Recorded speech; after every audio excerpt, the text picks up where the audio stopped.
the Constitutional Court holds that this matter is so evidently extraordinary that a departure from ordinary procedures is warranted and is in the interest of justice. Never before has the authority and legitimacy of the Constitutional Court been subjected to the kinds of attacks that Mr. Zuma has elected to launch against it and its members. Never before has the judicial process been so threatened. The Constitutional Court holds that there can be no doubt that Mr. Zuma is in contempt of court. To his peril, Mr. Zuma has not presented any evidence to establish a reasonable doubt as to whether his disobedience of the order was willful and mala fide, and the extent to which Mr. Zuma has attempted to justify his defiance through public statements is of no relevance.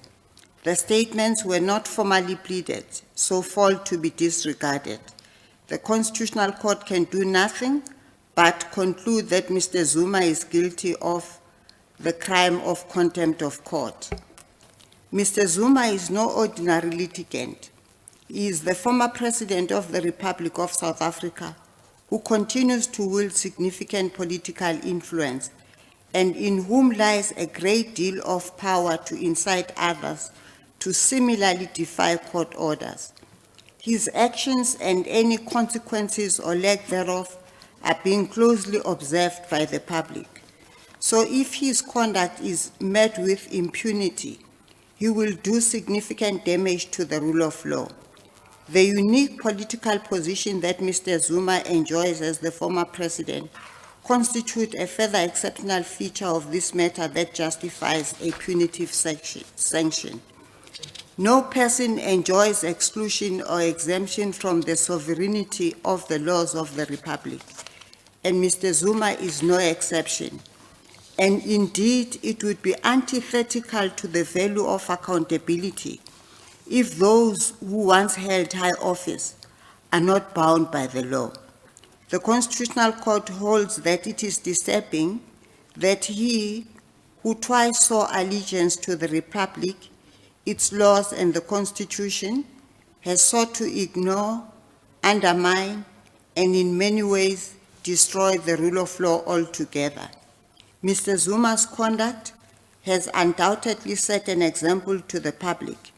So let this court order follow suit. Let it be known that she or he who abandons all ethical standards in pursuit of a cause does so at their peril and must prepare to meet the award of punitive cost that naturally follows. In the final analysis, the Constitutional Court makes the following order. 1, the application for direct access is granted. 2, the Helen Suzman Foundation is admitted as amicus curiae.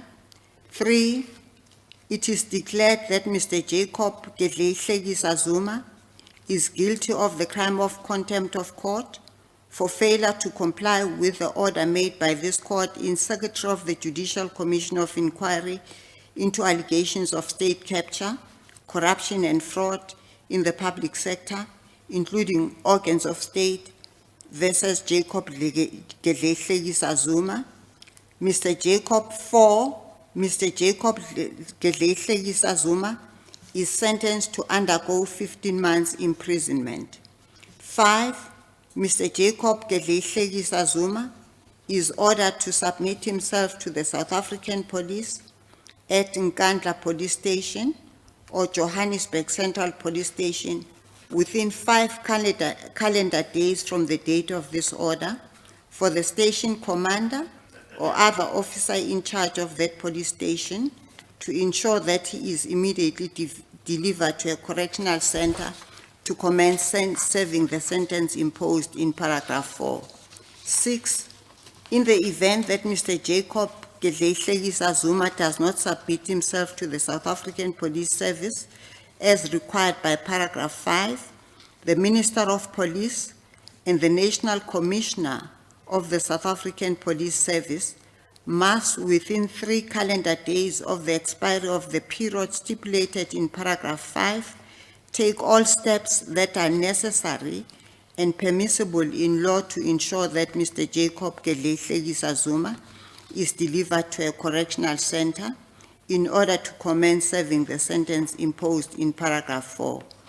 Mr. Jacob Zuma is ordered to pay the cost of the Secretary of the Judicial Commission of Inquiry into allegations of state capture, corruption and fraud in the public sector, including organs of state, including the cost of 2 counsel on an attorney and client scale.